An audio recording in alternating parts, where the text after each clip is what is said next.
So maybe we start with the economy or taco. Let's I start don't with know if taco everybody. because that's my favorite thing to come out. That's my favorite dig, and I feel like it may be the one thing that just like it's a dagger to his ego and heart, and I'm just obsessed with it. And to the reporter that confronted there's taco emojis. To the reporter, of course, is a woman who asked him what he thought about his new nickname. Protect that woman at all costs. Oh my God, yeah. And you could tell it pissed him off so bad because he went on like a rambling rant. Mm. It just struck him Mwah. so hard. Um, yeah, so if people don't know, if you haven't seen the memes yet, taco means Trump always chickens out. And I think it mostly has to do with the tariffs and how he's just full of shit, Mm. basically, because he is full of shit. He's always, yeah, he's putting tariffs on, taking them off. I mean, I mean, I don't. even he even does it with policies. Everything is just fly by the seat of his pants every day. He probably doesn't even remember some of the things he put into place when he's canceling them. Yeah, and it's really big in like economics Twitter right now is taco because that's kind of why the stock market is like hanging in there because like he's just the the business people just realized that he's just going to lift him anyway because he couldn't stand the stock market being low or the Mhm. bond market hurting too much. So they're just like, okay, well, he's probably just going to end up lifting these and declaring a win, eventually in the future. So that's what a lot of the people investing in the market are thinking right now. Yeah. It kind of makes me wonder about like, okay, if we start calling him out on that and name calling, which is one of the tools in his toolbox, um, and then what if that makes him change his behavior and not chicken out and follow through with it? Yeah, Um, that's probably a likely scenario because he can't stand, he could dish it out, but he can't take it. And he may just double down and, his ego is everything. it So, reminds me of like a lot of people say the whole reason Trump actually went through with running for president is when Obama made a joke about him in front of that audience of all of his peers. And from that moment on, he pledged uh, revenge, vengeance. Yeah. vengeance and revenge on Obama. And some say, and I know he talked about running for president. He mentioned it a bunch of times in interviews and stuff. But I think that was like a pivotal moment. So what's the cost then? It's like someone who's so diabolical in his malignant narcissism that he can do all the name calling, he can be the bully, but what happens when you push back on the bully um is interesting. So like I wonder, it's going to be interesting to see if he changes his tune on the tariffs now, because the truth of the matter is the market was not doing well and has been tanking ever since he started talking about the tariffs. It's not good policy, it's not good economics. So if he reverses and starts to not chicken out, then and we challenged him on that, then ultimately that's going to be bad for the economy. But at the same time, we have to call it out because everyone else sees it. The other leaders around the world that he's trying to negotiate already knew that he always chickens out. They've been playing him like a fiddle. Yeah.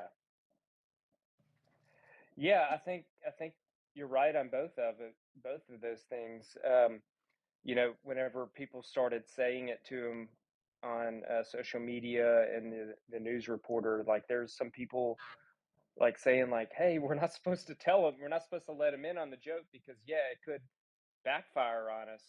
Mm-hmm. And I think that, and somebody put out a tweet the other day saying like that one remark, this one joke could cost trillions of dollars in global GDP. Because yes, I think for sure he's going to double down on it.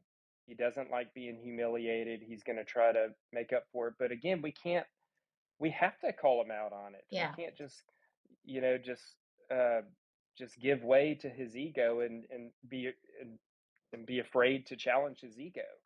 Um, and I And think I also, think ultimately that's how we got here. I think the people around him that he's kept around him have chosen not to call him out. They use their mhm. kid gloves with him, and at some point you have to call it out, and you have to say, is it enough is enough. This, you look like an idiot. You're not making the right correct decisions for actual people's livelihoods. You're the president of the United States.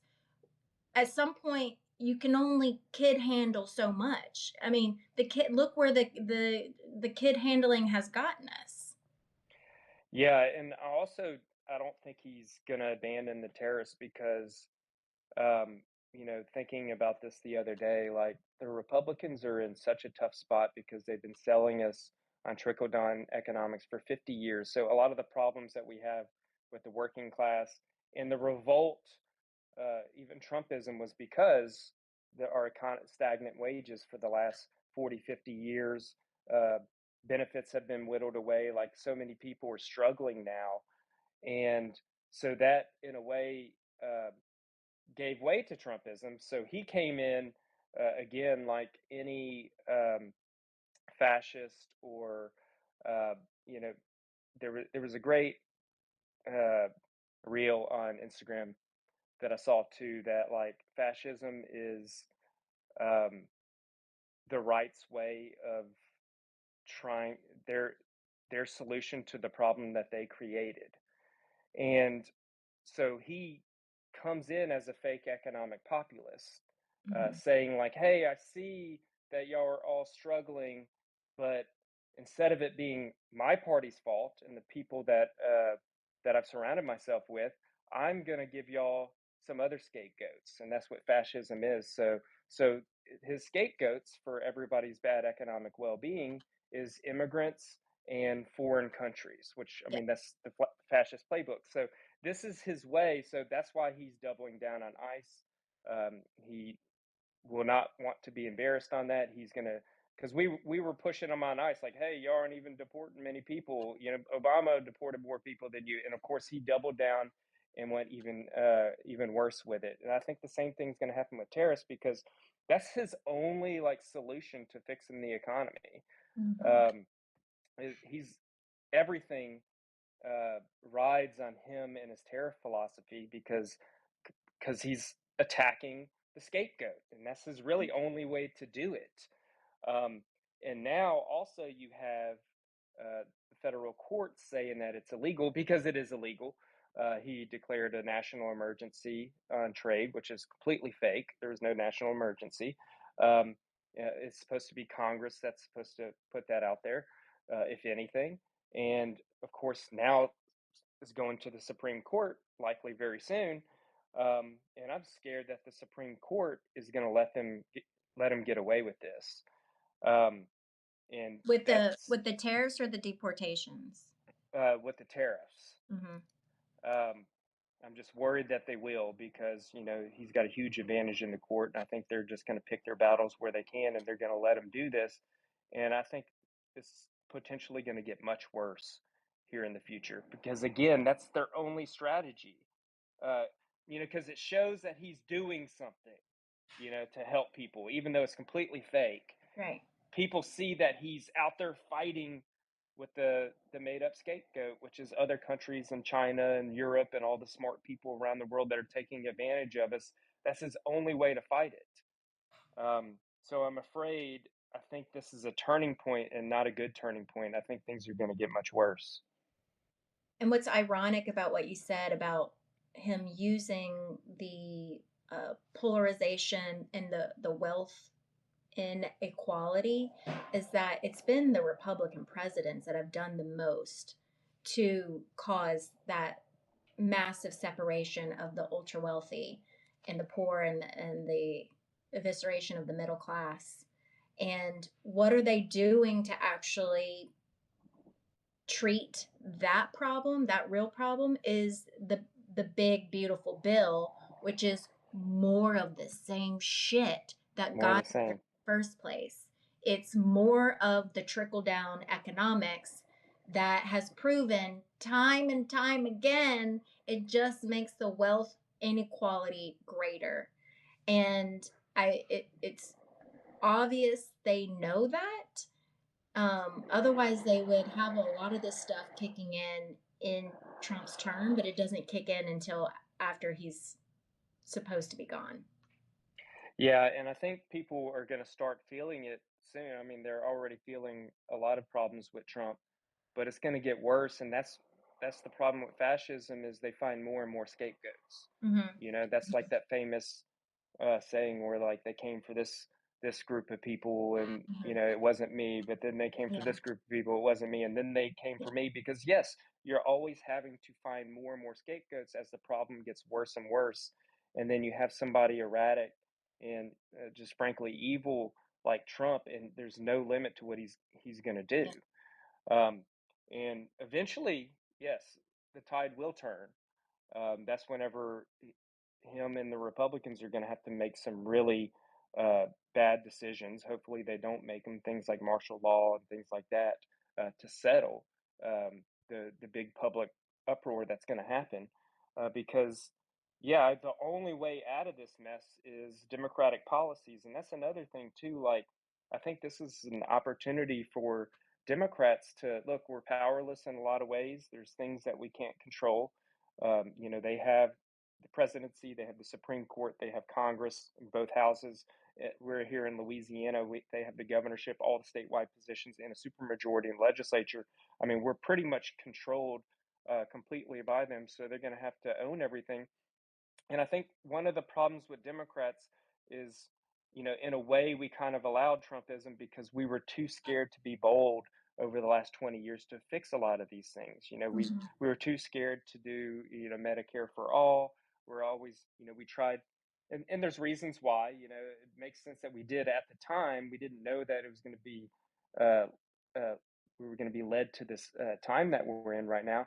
But I think right now is the time to just we really have to start being bold. And I think that's what people want because what the Republicans and Trump do is they put out bold and simple solutions, even though they're fake, like build the wall or get rid of all the immigrants or tariffs or whatever. But it's so simple to understand. And a lot of our best policies that we have, you know, raising the minimum wage, you know, bringing back union rights, ending right to work, um, fixing insurance, you know, taxing the rich, you know, Medicare for all. There's so many things that those are really simple and bold policies that are kind of easy to understand, but we've always been scared to go there. And I think now is the time where we start standing up and not being afraid of some of these policies. And I was watching a video the other day of Pete Buttigieg uh, before he ran for president. It was right when he was running for president, like in 2020 or whatever. And he said, "Look, they're we should be bold because if we say that we're for Medicare for all or some of these things, they're going to call us socialists. If we both sides it or say that we're not for it or we're you know for tweaks around the edges, they're going to call us socialists. So why not just do the thing that's right?" And I think that's where we are right now. I think if we really started going on offense and saying these are the things that we need to fix, I think that's something that we can run on and could get the public's attention as an alternative to what he's selling. And you mentioned Pete, and I want to kind of circle to this conversation in that Pete was recently on Tim Miller, so two of our favorite people, um, and um, you know Tim was asking about this specifically, but Tim made a really good point, and he said the magic of Trump, which it's like it it's funny because this aspect of him to us makes it feel like he's just kind of dumb. He's just kind of a moron. But the magic to it is that his slogans around his ideas are very easy to like follow. So like build a wall or like, you know, what was he saying this run of election about immigration?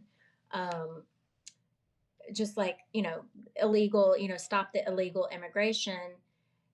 He holds on to things that other people, other Americans feel, and this was his point, other Americans feel like they can kind of join in on the fight with him because it's a real like simple, easy concept to gather around. And he used the analogy of like a bully on a fourth grade playground. If there's a bully and they're picking on someone and it's something easy to pick on, you know, it's easier to join the bully side, especially if it's something simple like how they look or um, something that they did.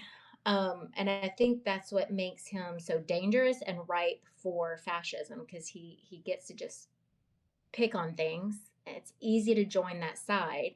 Meanwhile, the Democrats are playing a more sophisticated long game, trying to do things right, playing by the rules, trying to be careful nobody gets upset, you know, like so it's two different sets of rules for the parties, and I've been hearing that a lot in the stratosphere online. You're saying it, which is that we have to stop playing by the same old rules. We have to start playing more by their rules, which brings us to Taco. But I will say this interview between Tim and Pete, because Pete gives an answer, because Tim kind of asked him about that. Like, okay, he gives him a chance to go back in time and what would you change? And Pete's answers are very like specific and strategic and for the better of the people and economy. And Tim's like, really? Like you wouldn't like that, like you wouldn't go back and change something that can prevent him from becoming president, like altogether? Like you have the DeLorean, what are you going to do? And Pete's answer is basically kind of like he's not going to be around in 15 years. The policies aren't popular. But I like how Tim kind of pushes back on Pete a little bit and is like, kind of like, wake up. Like, we can't just like wait for everyone's morals to come back to life. Like, we have to start playing a different game here. And it just because Trump may not be alive in 15 years doesn't mean that what he started isn't going to continue. So it's a really interesting interview. I suggest everyone go listen to it. I'll link it in the show notes.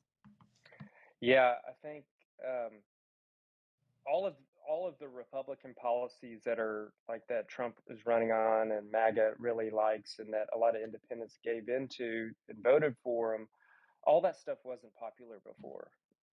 Republicans have a way of of moving the polls, not listening to the polls, and we've always listened to the polls, and you know, at certain times in the past, you know, Medicare, things like Medicare for all or taxes on rich or something like that, like we're just afraid to go there, and we didn't need to at the time. You know, we're you know, Democrats have a lot of the smart people and the innovative people, and we're like, okay, well, let's offer, you know, certain solutions of fixing things around the edges, but it's very complicated and people don't have time to think about that. People, you know, citizens, most people don't pay attention to politics like we do.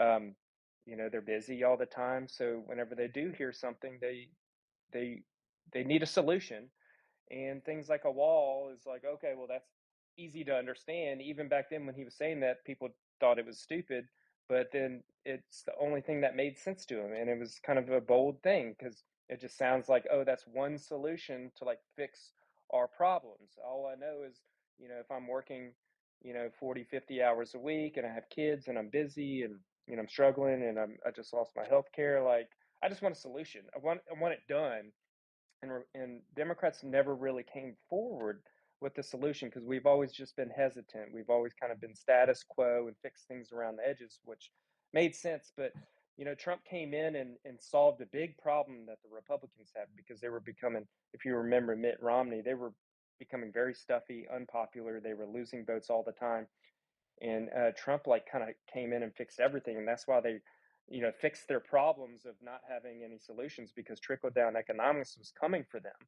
um, and and Trump comes in with like, well, I'm just going to go in and like lie about solutions. Yes, it's unpopular, but if I just repeat it enough, people will see that we're doing something, that Mm-hmm. Republicans are actually care about us. and I think that's how we got to where we are. And I think that because we have nothing to lose now, and we have everything to lose. Um, but like the Democratic Party doesn't really have anything to lose. Like it's time that we just like say like, okay, we have all these solutions that we've been sitting in our file cabinet that we were waiting for one day to be popular or whatever we have to sell, or maybe we would eventually get there in time. We just have to break them out now because the tide is going to change, and we have to be ready for that. And I think we can make sure the tide changes faster by pushing simple solutions, because things like Medicare for all is like very simple. Like everybody gets health care. You don't Mhm. have to worry about your doctors. You don't have to worry about all the different insurance companies. If you're going to get kicked off, everybody's got it. We pay for it by paying for it through taxes. So if you don't make a lot of money, you pay a small premium. If you make a shitload of money, well, you pay a very big premium. It's as simple as that, and you can go anywhere. So but we've always been scared to go there. And I think it's time to do that. And things like climate change too, and insurance crisis. I'm about to write a Substack on this. Like we have a huge insurance crisis over here in Louisiana. Premiums are going through the roof. Republicans don't have an answer for it because uh, all they're doing is whittling away our rights to sue the insurance company because they're all stuck on free competition. Oh, we need but the problem is the reason our insurance is so high is because we've allowed oil and gas companies to just slice and dice up our coast, getting rid of our barriers, and at the same time pumping uh, tons and tons of pollution and carbon dioxide in the air for 100 straight years. While all of those benefits and all of those resources that were sucked out of Louisiana, we didn't see any benefit from. We're the poorest state. It all went out of state to a few rich people in the state. It all went out of state to Exxon and China and Saudi Arabia, all these companies that owned a lot of these companies. And the simple solution is let's make them freaking pay for it. Mhm. I mean, they did all this damage over the last 100 years, and that's leading directly to our premiums going up 300 or 400%. Let's make them pay for it by charging them a fee. It would be a drop in the bucket to their profits. It would raise billions of dollars into our treasury of Louisiana every year, and we should go directly to pay down those premiums. It's simple, but we Instead Democrats have of always them been so like scared.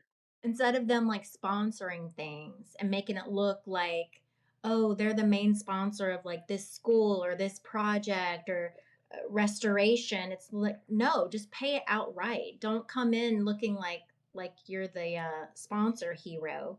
I mean, you already get the ITEP But deductions but or Republicans have conditioned Democrats by attacking us as socialists for decades and decades and decades. We're scared of these solutions. mhm. We're hesitant because people don't like socialism, and if you tested a poll in a certain way and be like, oh, people are, they don't want you to do anything bad against oil and gas, or they don't want you to do anything bad about raising any taxes. Like we've just been so gun shy because the Republicans have conditioned this.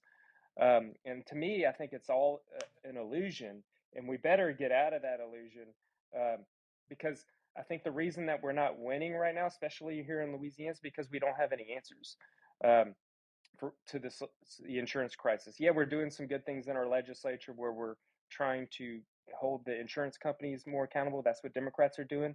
Yes, that's going to change things a little bit. It may stop the insurance premiums from going up as high. It may stall the premiums increasing that much, but it's not really a solution to put things back to where they were years ago before things started going up hundreds percent. Um, so I think that's what Democrats, if we want to win again, we have to just come out with those solutions. If they're unpopular right now, let's move the polls. We have to, that's what the Republicans did. You move the polls by drilling it in and saying this is the only solution we have to your health care, to insurance. It really is the only solution, and we're inevitably going to go there. So why not run on it now? I I agree with you. I agree with that. We need simple solutions and they need to be communicated very clearly. I think Pete would be a great person and leader to lead that charge on the simple solutions and he's been talking about it a lot. I Um, want to also kind of want to touch on what you said. I think is also kind of a bigger thing nationally about like Tim Miller like used to be a Republican, and he's like saying like, why not just punch the bully in the face? Um, and that kind of also goes to another three things that have happened in the last few weeks. You have Jake Tapper that just came out with a book bashing Biden.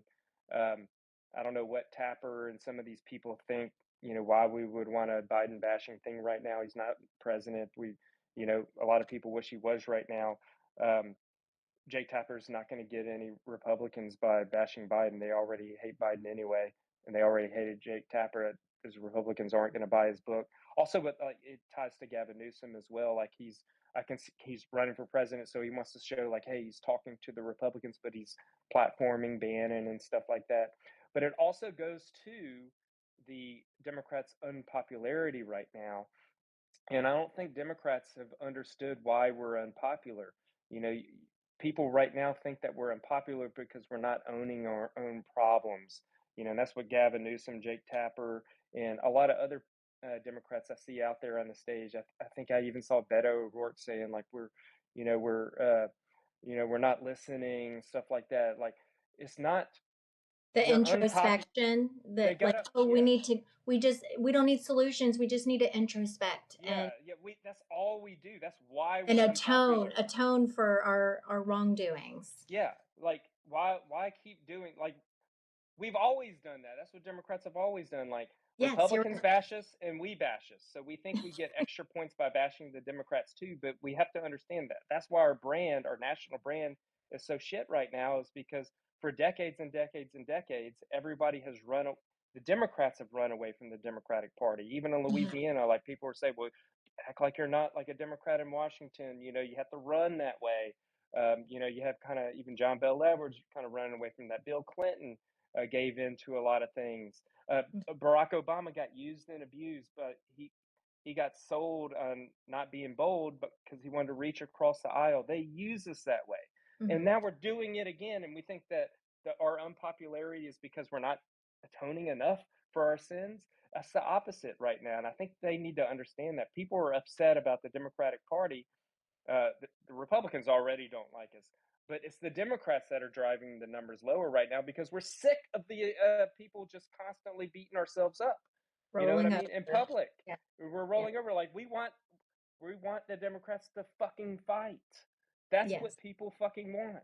They Yeah. want us to fucking fight at everything. They want us Like, to be bold. Bash. stop sending letters, sending strongly written letters, and do something. I get it. Yeah. Um, I have a couple of thoughts. In the talking points of simple solutions, and that's our way to fight back. I didn't hear, and I do believe this is a big part of why Trump is so popular because, yes, I think there was a feeling of inequality, the middle class separating from the top. I think people were feeling that. And what Trump gave them was not just a simple solution, but he gave them an excuse to give in to their hatred and to Yes. their stereotypes. That it cannot be underestimated how important that part of it is, and that also feeds into the fascism. It's like it was a perfect storm of what he provided for them. It was, here's an easy solution, a false enemy, and you get to express your hate, and you feel cheated and you feel like things aren't fair, and here's the scapegoat, and it also allows you your deep-seated racism to come out and gives you an excuse, someone to point to on why you're not doing better than you should be. um, Yeah, and it's kind of the oldest playbook in the world, really, in human history. It kind of because it's so easy. We're so groups are you know easy to control with fear. Mass movements are easy to control with fear. But the right wing, and fascism, just even throughout history, has taken many forms. It wasn't called fascism until the 20s or whatever. But it's the same thing that's always happened. And it really, I think, most things in society come down to people versus money, or moneyed interest, and now corporate interest, versus what's right for the group and people. And the right always stands for the moneyed interest, so it allows to deflect, because Democrats can use fear, or can use anger. That's another thing that we're afraid to use, but we use it for the right thing, the right cause, the root problem for our cause, which is moneyed interest. Um, So whenever they use it, it's tapping into our instincts to go against other people and the other. But if we use anger and fear about these corporations, which are not people, these are entities that have no conscience, they have no emotions, because it's a group of people that that's driven by money. Um, to me, that is an honorary thing to use anger and fear about, and it's the cause of the problem. Yeah, I have a lot I want to say about that, but yeah, the also the thing, um, this socialism thing. Okay, they've done the branding, they've done the work, they've dug in, and it's been successful. Republicans hate the word socialism, they associate it with communism. And so, two things about that. Dustin, thanks to one of your tweets about Louisiana cutting SNAP benefits,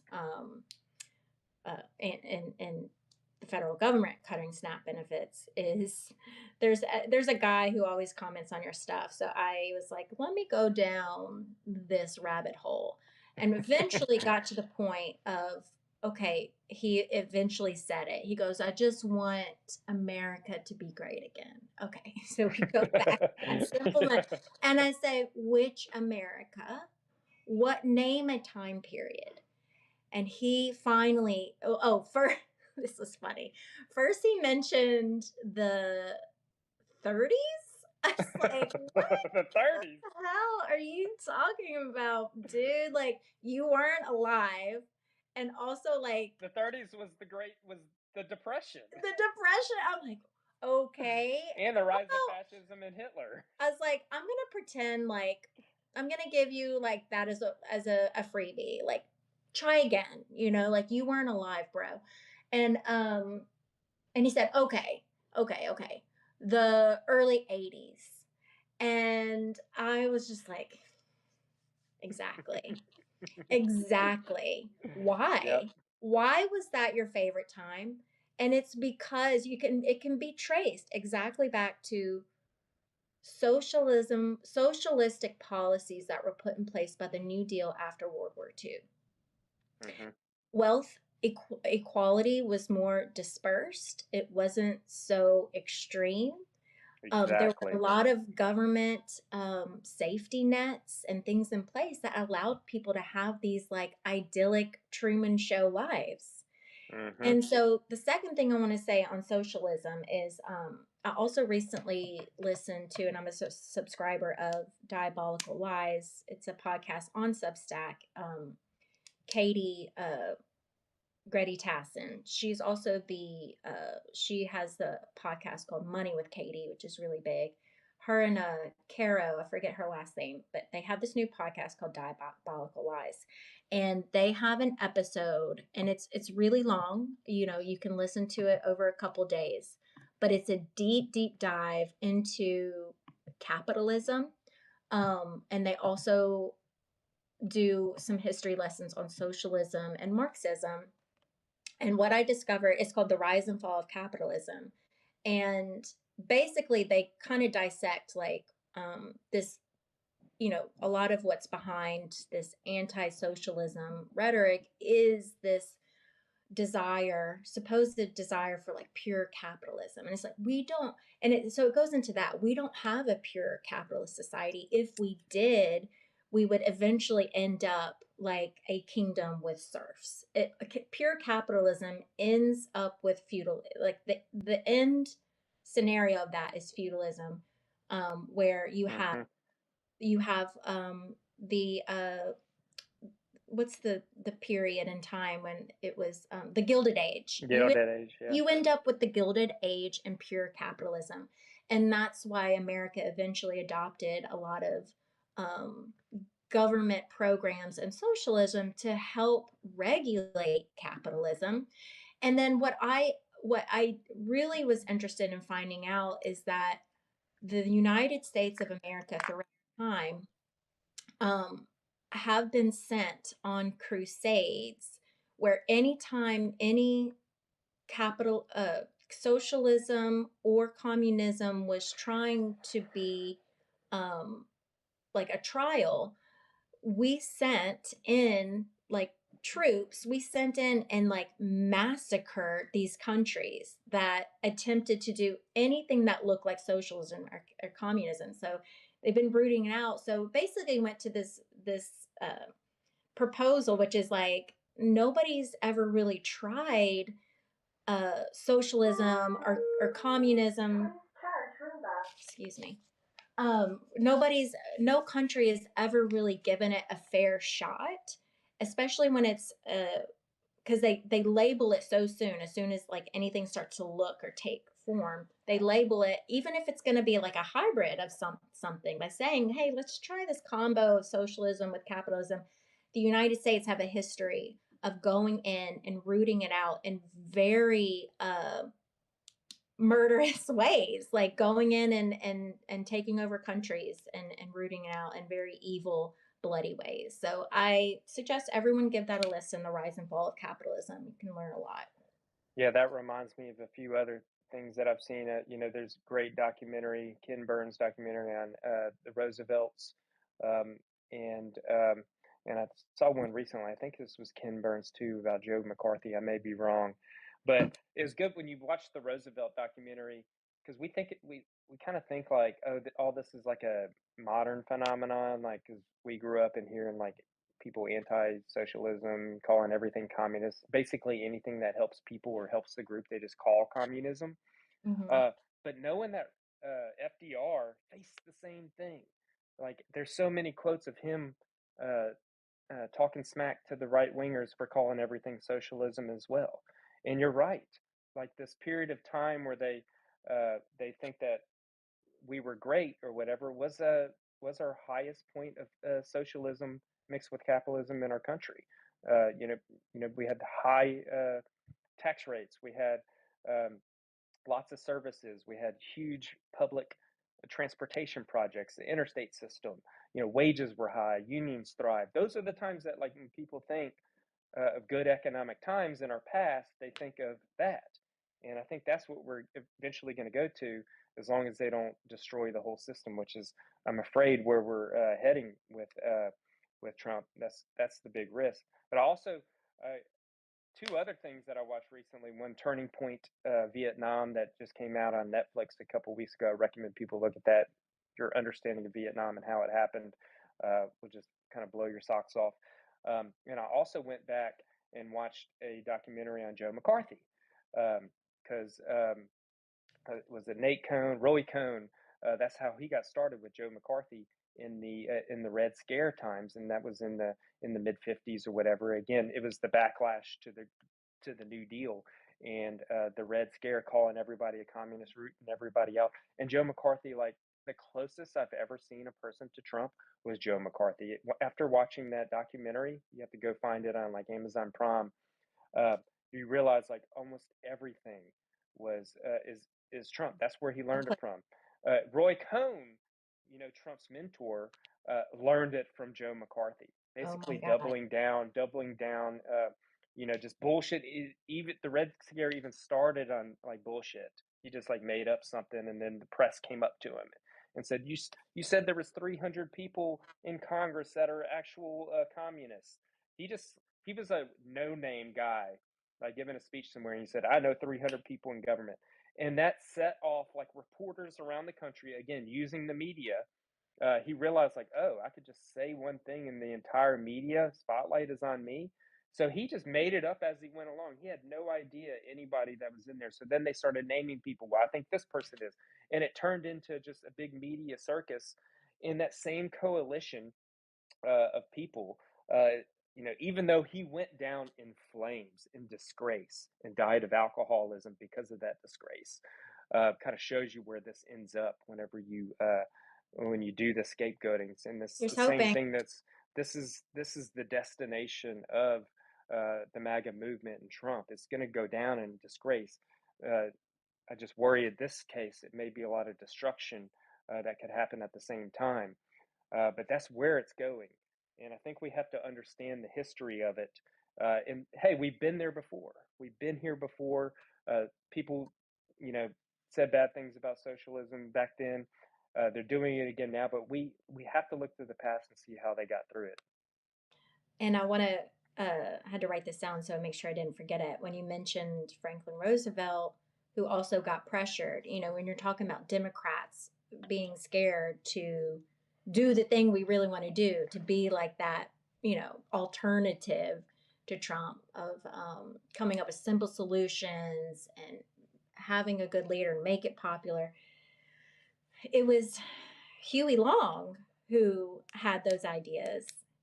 As corrupt as he was, but I learned in the Rise and Fall of Capitalism, the same episode, that Franklin D. Roosevelt, Huey P. Long was gaining popularity because Hmm. of these ideas. He was more extreme than Roosevelt, and Roosevelt was scared he was taking a share of the votes. So that's when, like as you mentioned, Roosevelt started shaming socialism too, even though ultimately he put into place a lot of, you know, then you're getting into the politics of like, okay, um, choosing your battles in order to win the war is essentially what happened with Roosevelt. But Huey P. Long out of Louisiana was the one, he was an example of saying the thing out loud and gaining popularity for it.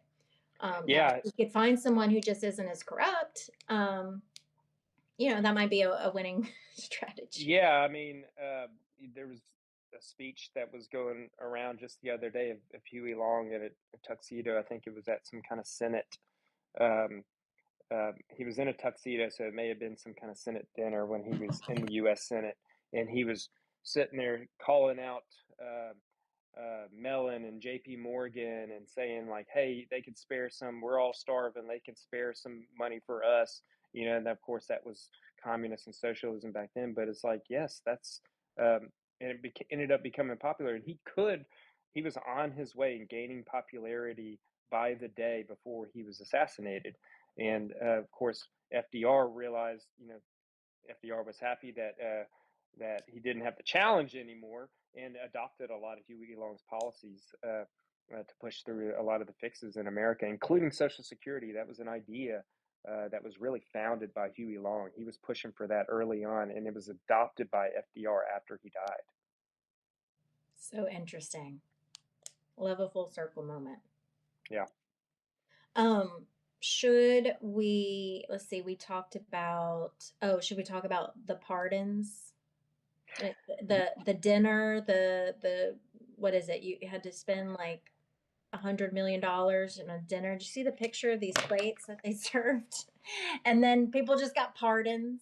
Like like that's what's so frustrating. And again, circling back to like the episode with Tim Miller, and he's saying Pete's trying to still be diplomatic, and Tim's saying we got to punch the bully in the face, because at the end of the day, these people ultimately are voting for Trump because of the inequality. But then he's in the same breath pardoning people of millions and millions of dollars in tax evasion. Like, make it make sense. Like, you again, like, how do you play that game? How do you play the diplomacy game when they're literally just stealing and cheating? It's so Yeah, it's freaking so frustrating. yeah, and it's just like it just makes me so mad because to have anybody even back Trump or MAGA at this point when the corruption is so open, uh, and He stole his just is employees' social security, like yeah, working like people. they're selling pardons for $1 million, like literally pardons for sale. And you know, seeing that U.S. Attorney that I think it was a pardon attorney or whatever that I shared on Instagram the other day, saying that now all the people that he's pardoned along that with that pardon comes with the uh, ending of the restitution that they have to pay. So they're estimated $1 billion in restitution that all these people are going to get away with. And it just goes back to that in the Qatar jet. You know, it turns out now that he actually asked for the jet. The corruption is just so hard. It's just so hard to even um, understand the right side, right? You know, the people on the right now that still back this. Do they just not know this? Are they seeing this corruption? Is it not being told on Fox News or wherever? Because if they hear this and see the high levels of this, I just don't understand how they can live with themselves sometimes. And it goes back to, I saw a clip of Kevin O'Leary on CNN on Abby's Roundtable defending Trump on something, and finally someone said it. They go, "How can you blindly defend such a giant titty baby all the time? How do you keep doing that? Like, how do you keep making excuses for it?" And that, because that is essentially what they're doing. Yeah. But yeah, it's just, it's yeah, I can go on and diabolical. on about this. And, I mean, there's even Yeah, stuff and the happening in the plane, Louisiana legislature that we may have to cover next week, but there's just so much. and they're saying the plane wouldn't even be available until like 2028 because of all the clearing out they would have to do, and so basically it would just be a private jet for him. And Yeah, and like I think it was like I seven guess hundred maybe million dollars it would cost to adapt it to. I mean, it's just at this point I I'm don't know. hoping like there's an in at this point I'm hoping there's an insider, like a real rhino, who's inching his way closer to try and convince Trump that Medicare for all is a good idea, and that would like make him get a third term or something like that. Because it's just like with the medication price, the price drops. Like he basically reversed what Biden did and then reinstitute it within like Yeah, weeks. And it's like, can somebody just kind of like slide him a memo on Medicare for all or climate change or like something that's really popular and that would be good for everyone, and but just kind of rewrite it. If you need to use ChatGPT, rewrite it and like frame it from like a far right Republican quasi Nazi form. Just slide it his way and be like, this would be a good idea. This would win you some votes. This would win you some right. popularity votes, and just start slipping him like these democratic ideas. I I feel like mean, we're that's the joking best I about can it, but hope I for these days, huh? yeah, I mean, we're joking about it, but that's like a legit strategy. I'm here for it. Like, put him in, coach. It needs to happen. Maybe like the CIA. Maybe there's like an underground CIA that didn't get rooted out, Doge, that's like actually working on this exact policy. And the problem is, though, like he's doing everything by executive order, which and not using Congress at all. I mean, he's not even trying to use Congress. He's just doing executive orders because he'll, if it gets struck down, which it eventually will, he could just say like everybody's out to get me, whenever he knows from the beginning like why not just work with Congress and get a good bill passed for some of these things. But he's too lazy to do it. Anyway, I think it's a good The time to last end thing I there. just want to leave with a little bit of good news, because Pope Leo is coming through as our last bit of good news again this week, as it was 4 weeks ago. He has he's planning a speech because he's a big White Sox fan. He's planning a visit to Chicago, I think, and he's planning a speech that's going to be like talking to young people, and he's planning it on Trump's birthday. Yes.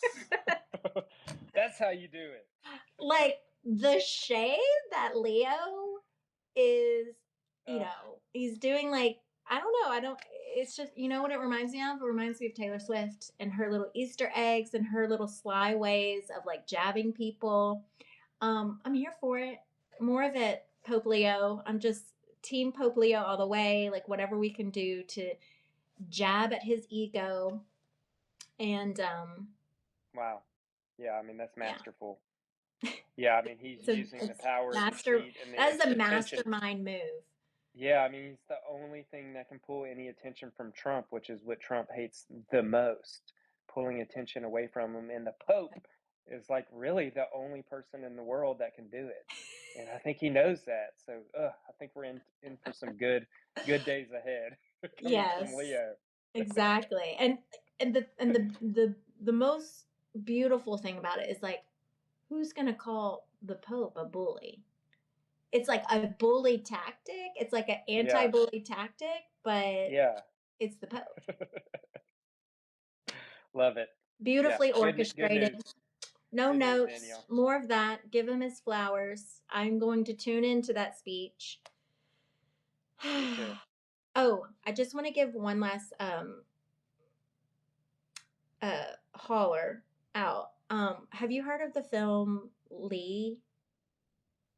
It's um Um, I it's came across about it the other day. I saw it on there. I was like, "What is that about?" it's Nice. about Lee Miller. She was a photographer in World War II. She was an American model. And so you get a little bit of that war. Well, you get a lot. You get a lot of the World War II kind of like how it was perceived from Europe and how she wanted to get involved. And she was the one. She was one of just one or two photographers that really documented the concentration camps after Mm, it mm. happened. So very important work. It's a beautiful movie. Great acting. Kate Winslet is a gem, a star, as always. And the interesting story, and I will leave with this the coolest thing, and I hope I'm getting this right, but supposedly Lee Miller's grandson, when he watched Titanic back in the 90s, he had a thought to himself. He said, if anyone ever makes a movie about my grandmother, I want Kate Winslet to play it. Fast Wow. fast forward to several years ago, Kate Winslet is actually the one that approached Lee Miller's family to produce this movie and star in it. Wow. So I get Wow. chills when I think about it. So go I watch have to it. watch it. Yeah, It's a great this one. weekend. And all right, well, Thank you, everybody, for tuning in on this thank Friday. We you. Thank appreciate you. you. Happy summer. Try and enjoy yourselves. Go get some vitamin D and sunshine. Stay safe, and we will see y'all next week.